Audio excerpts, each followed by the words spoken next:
فرماتے ہیں کہ نبی پاک علیہ السلام نے فرمایا ہر چیز کی ایک دلہن ہوتی ہے. دلہن بیوی کے معنوں میں نہیں، دلہن سجی ہوئی چیز کو کہتے ہیں. عرب کے اندر دلہن ہے سجی. فرمایا ہر چیز کی ایک دلہن ہوتی ہے. تو فرمایا قرآن کی دلہن سورہ رحمان ہے. یہ سجی ہوئی صورت ہے یہ نا. اور اللہ بار بار کہتا ہے، بار بار فَبِأَيِّ آلَاءِ رَبِّكُمَا تُكَذِّبَانِ. او انسان تو اپنے رب کی کون کون سی نعمت کو جھٹلائے گا؟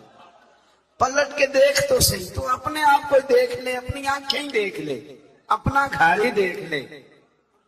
تو غور تو کرنا ذرا.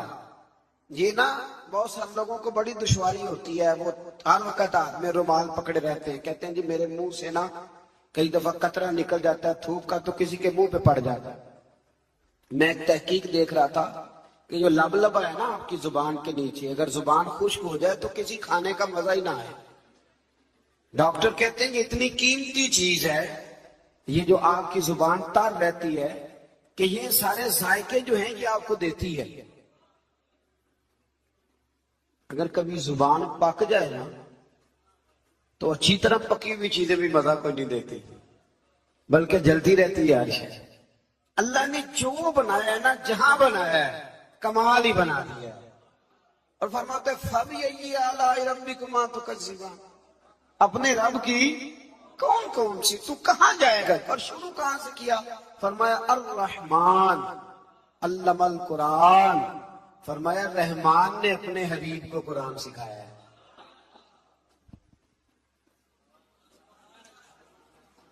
حضرت علی فرمایا کرتے تھے کہ میں اگر قرآن کی تفسیر لکھوں تو کئی اونٹ کتابوں کے بھر جائے، پھر بھی تفسیر ختم. ہم پرانی بات نہیں کرتے. یہ گجرات میں مفتی احمد یار خان صاحب نعیمی حکیم الامت رحمۃ اللہ، قرآن مجید کے ایک پارے کی تفسیر لکھی تو پوری ایک جلد بن گئی. ابھی پنڈی کے وہ عالم حیات ہیں جو کہتے ہیں کہ ایک پارے کی ایک جلد نہیں، ایک پارے کی تو 3-4 جلدیں بن جاتی ہیں. اعلیٰ حضرت فاضل بریلوی سے کسی نے کہا تفسیر لکھے، فرمانے لگے میں لکھوں گا تو پڑھے گا کون؟ فرمایا میں تو سورہ بددعا کی تفسیر لکھوں تو کئی جلدیں بن جائیں. اتنا وسیع. اور بتائیے یہ وہ لوگ ہیں جنہوں نے استادوں سے قرآن سیکھا ہے. تو جس رسول نے اللہ سے سیکھا ہے، جس نبی نے اللہ سے سیکھا ہے، اس کے آپ کیا صاحب بات کرتے ہیں علم کی، اور آپ ترازو لے کے بیٹھے ہیں. آپ کیسی بات کرتے ہیں؟ میرے محبوب کو رب کہتا ہے میں نے قرآن سکھایا. خلق الانسان. فرمایا پہلے قرآن سکھایا ہے، پھر میں نے اس انسان کامل کو دنیا میں پیدا فرمایا ہے. علمہ البیان. اور پھر میں نے اسے بیان سکھایا ہے. کہ بیان کون سکھاتا ہے؟ یہ قرآن مجید کہہ رہا ہے. بیان کون سکھاتا ہے؟ کچھ دوست ایسے ہوتے ہیں کہتے فلانا آدمی مقرر ہے جی. تو کیا مقرر آدمی جو ہوتا ہے وہ بالکل فضول آدمی ہوتا ہے؟ اللہ کہتا ہے کہ یہ جو بیان ہے نا یہ بھی میں ہی سکھاتا ہوں. ہر ایک حصے میں ہر نعمت آتی یہ بھی اللہ ہی سکھاتا ہے. اور نبی کریم علیہ السلام نے فرمایا بعض بیان جادو ہوتے ہیں، وہ جادو ہی کر جاتے ہیں جی. کچھ لوگ ایسے ہوتے ہیں جن کا ایک جملہ انسان سنتا ہے تو ساری زندگی کے لیے کافی ہو جاتا ہے. اللہ تاثیر کی دولت عطا کرتا ہے. پھر بڑی ساری باتیں رب کریم نے ارشاد فرمائی. فرمایا علمہ البیان الشمس والقمر بحسبان. سورج اور چاند حساب کے پابند ہیں. والنجم والشجر یسجدان. آسمان کے تارے اور زمین کے درخت اسی کے سامنے سجدہ کیے ہوئے. والسماء رفعها ووضع المیزان. آسمان اسی نے بلند کیا ہے اور میزان عدل بھی اسی نے قائم کیا ہے. اللہ تطغوا فی المیزان. تاکہ تم تولنے میں زیادتی نہ کرو. وَأَقِیمُوا الْوَزْنَ بِالْقِسْطِ وَلَا تُخْسِرُوا الْمِیزَانَ. اور فرمایا اس طرح کرو کہ وزن کو ٹھیک رکھو انصاف کے ساتھ، اور تول کو کم نہ کرو. پھر بڑی ساری باتیں ارشاد فرمانے کے بعد فرمایا وَالْحَبُّ ذُو الْعَصْفِ وَالرَّیحَانِ. اناج میں جو بھوسا والا ہے اور خوشبودار پھول سارے کس نے پیدا کیے؟ فرمایا فَبِأَيِّ آلَاءِ رَبِّكُمَا تُكَذِّبَانِ.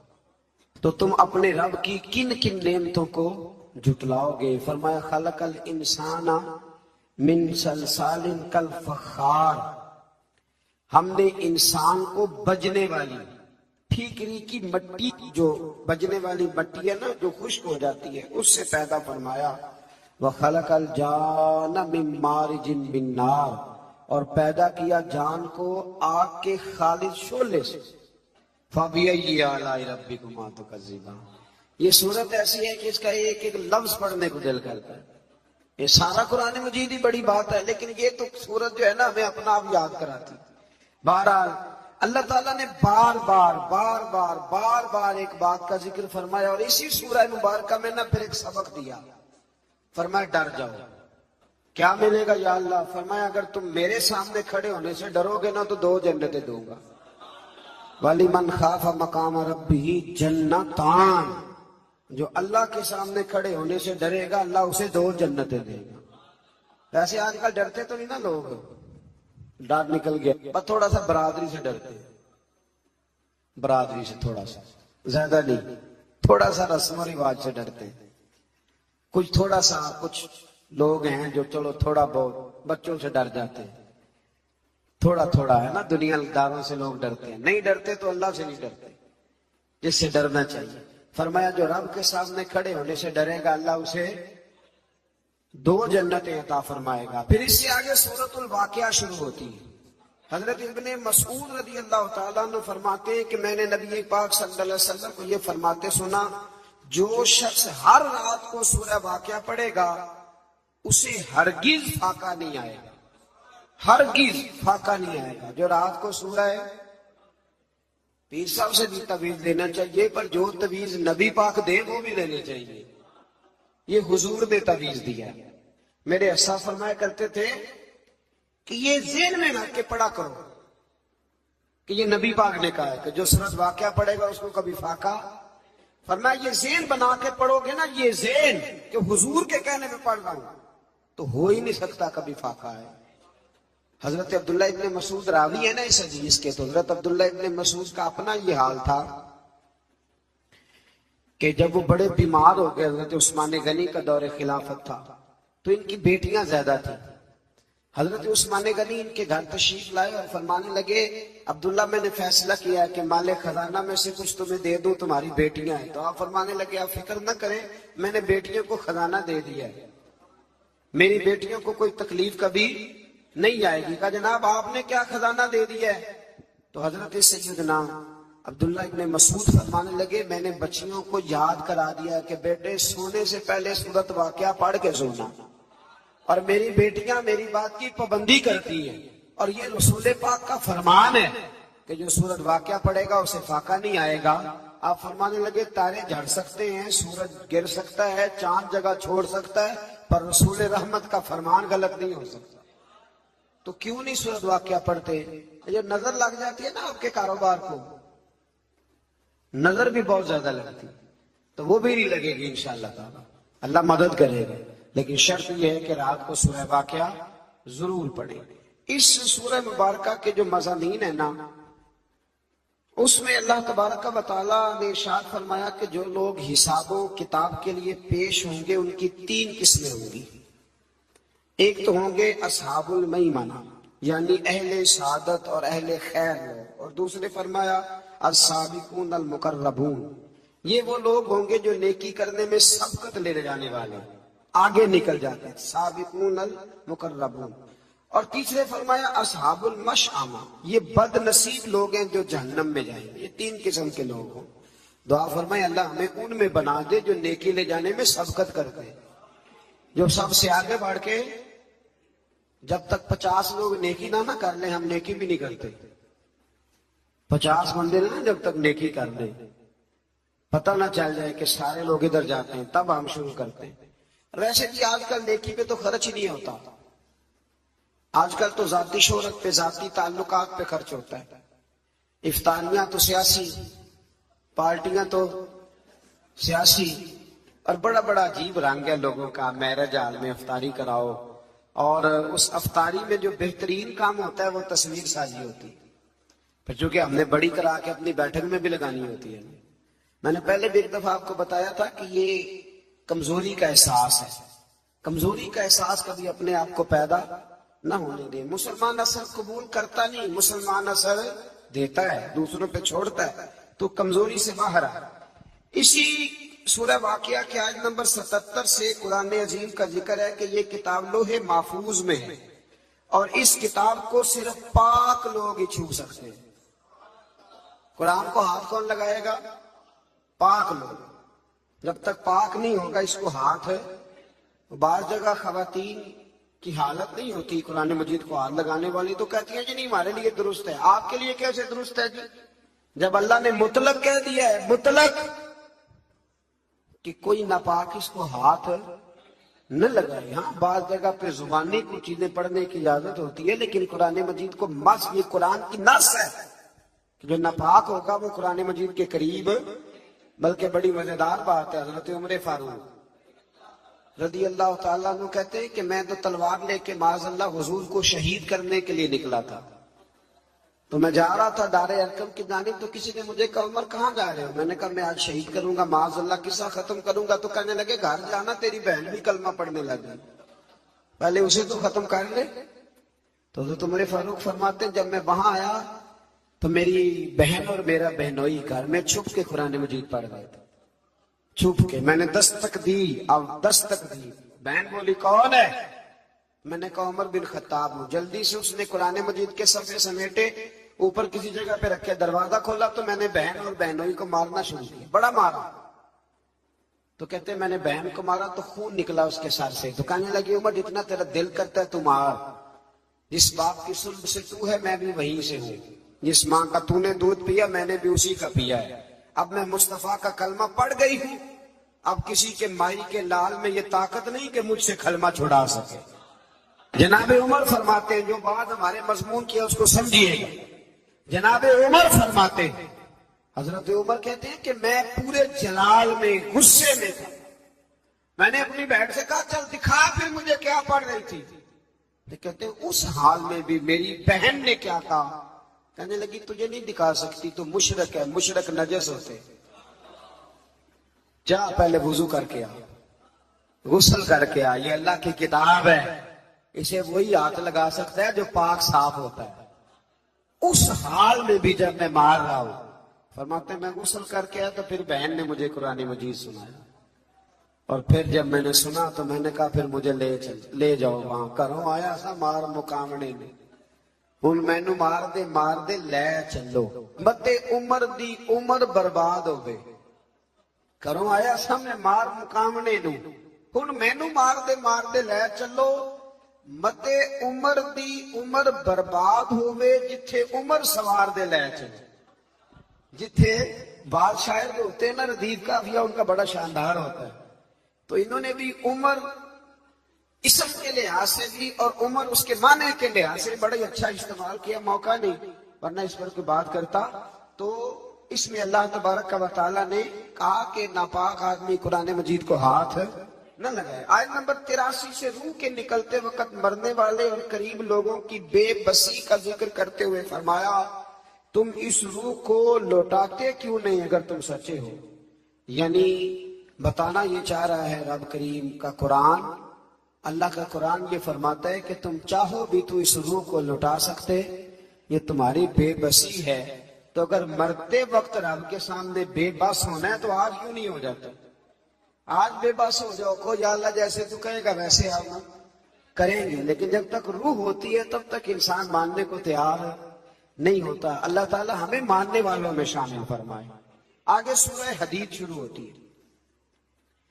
قرآن مجید کی اس سورہ مبارکہ میں نا اللہ تبارک و تعالیٰ نے صحابہ کرام کے مابین درجات میں جو فضیلت ہے اس کے مختلف مدارج کو بیان کیا ہے. یہ بڑی سمجھنے والی بات ہے. مختلف مدارج. ایک طبقہ صحابہ کا وہ ہے جو اعلان نبوت کے فوراً بعد ایمان لایا، یہ پہلا درجہ ہے.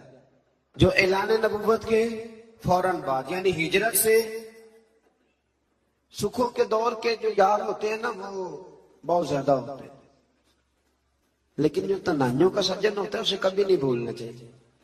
اللہ نے یہ درجات بیان کیے. فرمایا جو اعلان نبوت کے فوراً بعد انہوں نے کلمہ پڑھا، ایک طبقہ وہ ہے. پھر ایک سنگ میل وہ ہے کہ مسلمانوں کی تعداد 40 تھی. پھر ایک سنگ میل ہجرت کا ہے کہ ہجرت سے پہلے اور بعد میں ایمان لانے والے. پھر ایک سنگ میل غزوہ بدر کا ہے. غزوہ بدر وہ ہے جن کی اللہ نے سب کی فضیلت بیان فرمائی. فرمایا وہ بھی ایک درجے والی جماعت ہے. اہل بدر کے لیے اللہ تعالیٰ نے مغفرت کا اعلان فرمایا. ایک سنگ میل صلح حدیبیہ سے اللہ تعالیٰ نے اس موقع پر موجود تمام صحابہ کو اپنی رضامندی کی سند عطا فرمائی، وہ کل ہم پڑھ کے آئے. اور پھر ایک سنگ میل فتح مکہ کا ہے جس کا اس صورت میں ذکر کیا گیا ہے. فتح مکہ کے بعد جنہوں نے کلمہ پڑھا وہ آخری سنگ میل ہے. آخر میں ان کے مدارج بیان ہوئے، لیکن رب کریم نے فرمایا یہ سارے ہی میرے محبوب کے غلام ہیں اور میں نے سب کے ساتھ ہی خیر کا وعدہ فرما لیا ہے. کچھ لوگوں کو بڑی پریشانی ہے جی فلانے نے فتح مکہ کے بعد کلمہ پڑھا ہے. یہ بڑا خاص مسئلہ ہے. ہمارے زمانے میں بڑا عجیب معاملہ ہے. جن کا کفر ثابت ہے لوگ ان کا اسلام ثابت کرنے کی کوشش کرتے ہیں، اور جن کا اسلام ثابت ہے ان کا کفر ثابت کرنے کی کوشش کرتے ہیں. بڑی عجیب و غریب منطق ہے، فلسفہ ہے لوگوں کا، اور لوگ اس چکر میں پڑے ہوئے. کہتے ہیں جی فلاں صحابی جو ہیں وہ فتح مکہ کے بعد مسلمان ہوئے. تو میں نے کہا جب نبی پاک نے ان کا مسلمان ہونا قبول کر لیا تو تمہیں کیا اعتراض ہے؟ بھئی اللہ تعالیٰ نے دلوں کا حال تو اپنے پاس رکھا، اور اگر دیا تو اپنے محبوب کو خبر دی. تو ایک شخص کلمہ پڑھنے آیا رسول کریم کی بارگاہ میں، کلمہ پڑھنے آئے. حضور نے اس کا کلمہ پڑھنا قبول کیا. چاہیے تھا نا حضور کہتے کہ تو جا، تو اوپر سے پڑھ رہا ہے، اب تلوار سے بچنے کے لیے پڑھ رہا ہے، کہنا چاہیے تھا نا. لیکن حضور نے کہا. تو جب نبی پاک نے قبول کر لیا تو آج لوگوں کو کیا اعتراض ہے؟ آج لوگوں کو کیا اعتراض ہے؟ بڑے بڑے عجیب معاملات ہیں. کہتے ہیں جی فلاں صحابی تھے وہ ٹھیک نہیں تھے. تو میں نے کہا جب امام حسن ان سے صلح کر رہے ہیں، تو زیادہ پیارا ہے حضرت علی کا کہ امام حسن زیادہ پیارے تھے؟ اور صحیح بخاری کی حدیث ہے، نبی پاک نے امام حسن کو اپنے ساتھ منبر پہ بٹھا کے فرمایا یہ میرا بیٹا حسن سید ہے، جب مسلمانوں کی 2 جماعتیں لڑیں گی تو یہ صلح کرا دے گا. تو یہ مسلمانوں کی 2 جماعتوں کا لفظ کہہ کے تو نبی پاک نے انہیں مسلمان کرایا. تجھے کیا مسئلہ ہے بھائی؟ یہ الگ بات ہے کہ مولا علی کی فضیلت کو کوئی پہنچ نہیں سکتا. حضرت علی کی فضیلت، شیر خدا مولا کائنات حضرت علی المرتضیٰ. ایک غیر مسلم نے نا حضرت علی کے چند اقوال پڑھ لیے، چند اقوال. وہ تحقیق کر رہا تھا زمین و آسمان پہ، تو کسی نے اس کو کہا کہ حضرت علی کے کچھ قول پڑھو. پڑھ لیے تو کہا تیرا تبصرہ کیا ہے؟ کہنے لگا میرا تبصرہ یہ ہے. وہ غیر مسلم تھا نا تو اپنے لفظوں میں کہہ گیا. کہنے لگا یہاں تو یہ وہ شخص ہے جس نے زمین و آسمان بنائے ہیں، یا کم از کم وہ ہے جس کے سامنے بنائے گئے ہیں. اتنی بات ضرورت. انہوں نے کہا نہیں، وہ تو بنانے والا رب ہے، اور یہ جس کے اقوال ہم تمہیں پڑھا رہے ہیں یہ تو مولا علی شیر خدا ہے. ان کی عظمت کا کوئی مقابلہ کر سکتا، ان کی شان کا کوئی مقابلہ کر سکتا؟ لیکن یہ ہے کہ میں کون ہوتا ہوں یہ ترازو پکڑ لوں میں اٹھ کے؟ میں اور ہم تو اتنی، آپ یقین کریں اتنی جرت بھی نہیں کرتے کہ ائمہ کا اختلاف بیان کرے. میں تو امام اعظم اور امام شافعی کے اختلاف میں پڑھنے کا بھی قائل نہیں، امام مالک اور امام احمد بن حنبل کے اختلاف میں پڑھنے کا بھی قائل نہیں. تو مہربانی فرمائیں آپ ان چیزوں سے نکلیں. اور بڑی جلدی لوگ کانوں میں باتیں کرتے ہیں، ایسے ہو گیا جی ویسے ہو گیا. آپ مہربانی فرمائیں یہ ظلم ہے.